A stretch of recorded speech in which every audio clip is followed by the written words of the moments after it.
Hey guys, what's going on? It's Don here from Novaspirit Tech and welcome back to the channel. And today we are going to be making our own cloud using the Quad Sata NAS for Raspberry Pi. So let's get started.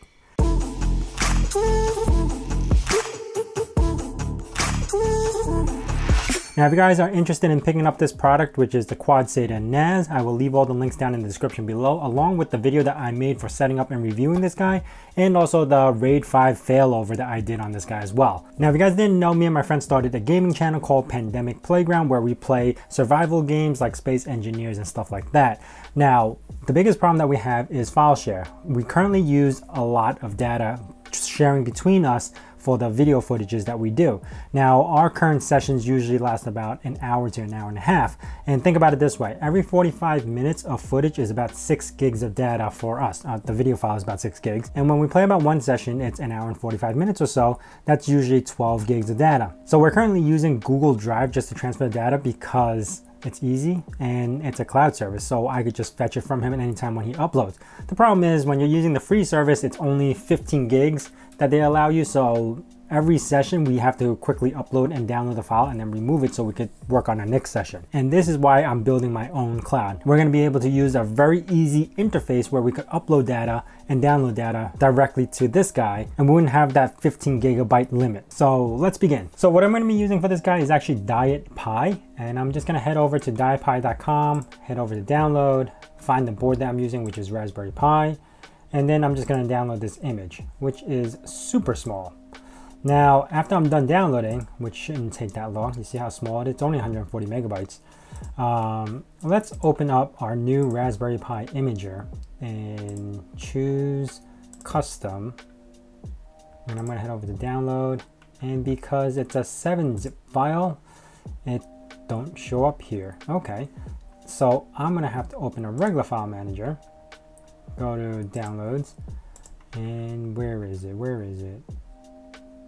Diet Pi here, and I don't have an application that could open it either. Great. This is what happens when you freshly format your elementary OS. Usually it's missing stuff. Sudo apt install p7zip. Oh man, I can't type today. There you go, -D. Once that extracts, I could pop it into my Raspberry Pi imager and we should be okay. There you go. Raspberry Pi Buster Imager, open, choose the SD card, which I already put in, a 8 gigabyte SD card, and we're just gonna hit write. Shouldn't take too long to write this file on here. All right, now that everything's done, I'm just gonna pop this SD card into my Raspberry Pi Quad Sata NAS, and we're gonna go forth from there. Now, I'm not going to show the boot up process because I'm just going to get SSH to work, and then we'll come back to this desktop and finish it off. All right, so I finished the initial setup of the Diet Pi, and now we are just going to install the Rock Sata Quad script that we could get the 4 hard drives working right now. And then I'm going to do a little trick where I will actually mount it to a specific directory that NextCloud will be using. This way I don't have to worry about permissions or anything in the future of trying to get this going again. So yeah, that's what we're going to do. So I'm going to log into the device, sudo ssh root at 192.168.105.105. Yes. And I already set up the password from the initial boot. And in here, mainly what I have to do is come over here and grab this script and install it. I know what you guys are going to say. You're just curling a command and sudoing it without, I'm living on the edge. That's why.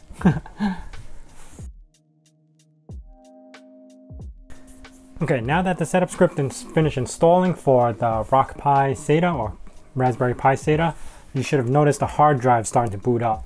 Now we still need to set up the RAID, but anyway, I'm not going to go through the list of commands that we're going to be going through because I actually done this twice on 2 videos already, which you could see down in the links below. So I'm just going to build my RAID 5 and move forward from there. Now that I finished creating the file system, let me just check up on it. Cat proc mdm stats. Okay, so next up what we have to do is mount it to a specific directory. NextCloud, after you install it, it's actually going to create a folder called NextCloud_data.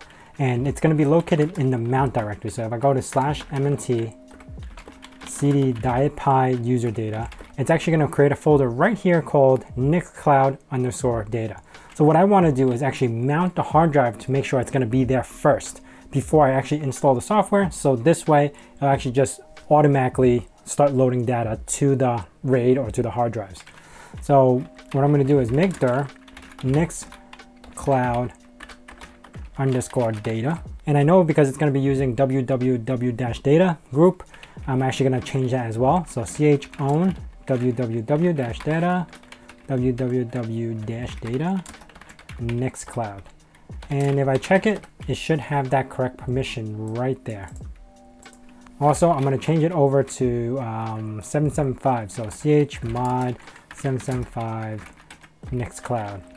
So now I also have the correct permissions as well as the user that's going to be going in there.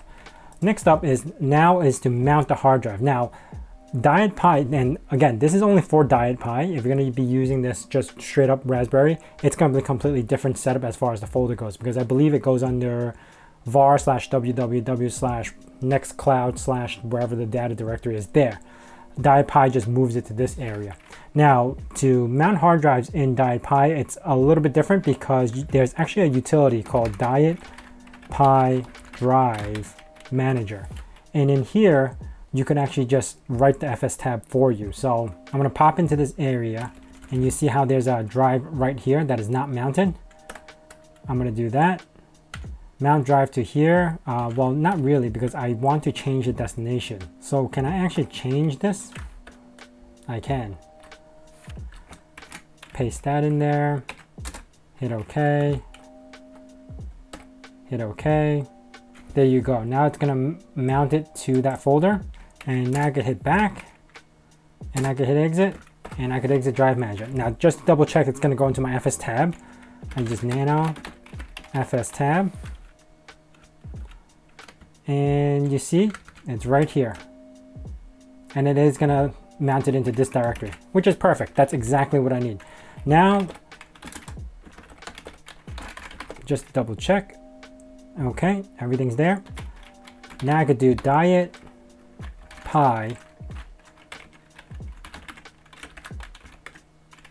software.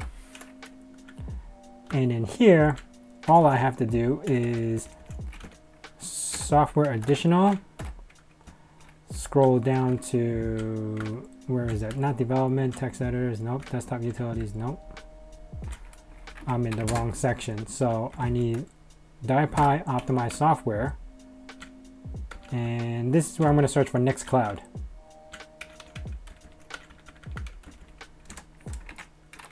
Highlight that, hit OK, go all the way to the bottom, and start the install.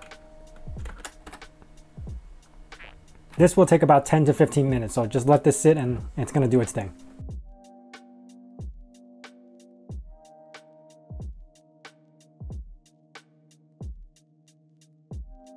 Alright, now that everything's installed, it does require a reboot, but I'm actually in the middle of rebuilding the RAID. For some reason, I guess I formatted it and I had to rebuild it. So I'm going to let that finish rebuilding before I reboot the computer.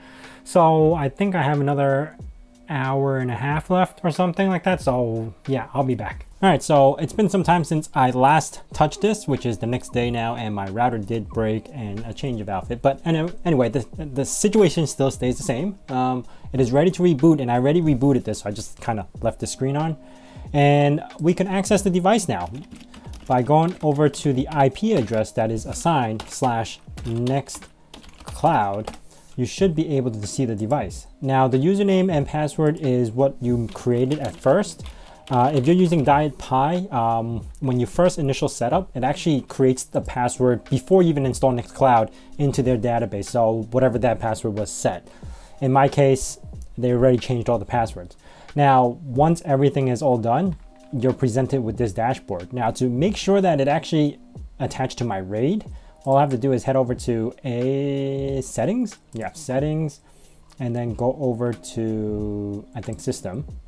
and you should be able to see the larger space. Now I'm using an 8 GB SD card, so if it didn't work, it should say like 6 gigs or 7 gigs.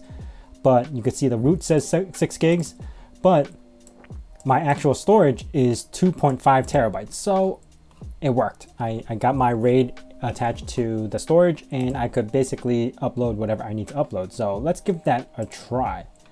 I'm gonna head over to my downloads, and I have something. Let me see if I have anything. So let's move this over, .py ISO. So all I have to do is drag and drop, and here you go. A few seconds later, it's transferring at 20 somewhat megabytes up and down, which is not too bad.